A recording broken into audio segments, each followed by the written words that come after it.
Bank attorney role. What do we do? It's bank attorney roles. We order title. Title is basically a title report that's ordered from a company that goes back 50 years to see if there's any issues with the property as far as, transferring from A to B. B died, it goes to C. C got married to D. They took on the last name. Who does it go to now? That kind of tree, kind of tracking it back and forth.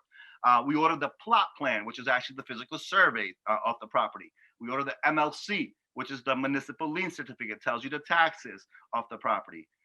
Buyer's attorneys work with both buyers and sellers attorneys to make sure that all dates are met. And if there's extensions needed, we'll send out, hey, bank needs an extension. Can you please get this document signed by all parties? We issue a title policy. Once the title policy comes back, we issue it to the bank and also issue it to the borrower. That's the bank attorney roles. Now, typically a bank attorney is usually picked by an attorney by the bank. They're already assigned attorneys. So you're not going to get to communicate. And this is the sad truth. You don't get to communicate with them quite often because they're so swamped with all the files.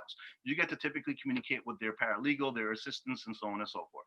My office tries to make it a point that we actually get involved ourselves and where you're not just basically just chiming in and dealing with my paralegal. We, the attorneys, try to stay involved as well if you're bringing in and talking to us as far as the deal is concerned. So a little bit more involvement goes a long way. A little bit more communication goes a long way. A stitch in time saves 9. I guess that's the saying I've heard as I grew up. 1 stitch in time saves 9 stitches later. So if you nip it in the bud earlier on, you're gonna avoid those issues down the line. Another thing that I recommend that you guys do, and I make a practice about it, is before submitting an offer on a property, and I'm sure you guys do this, it's very good practice to do a comparative market analysis on the property, right?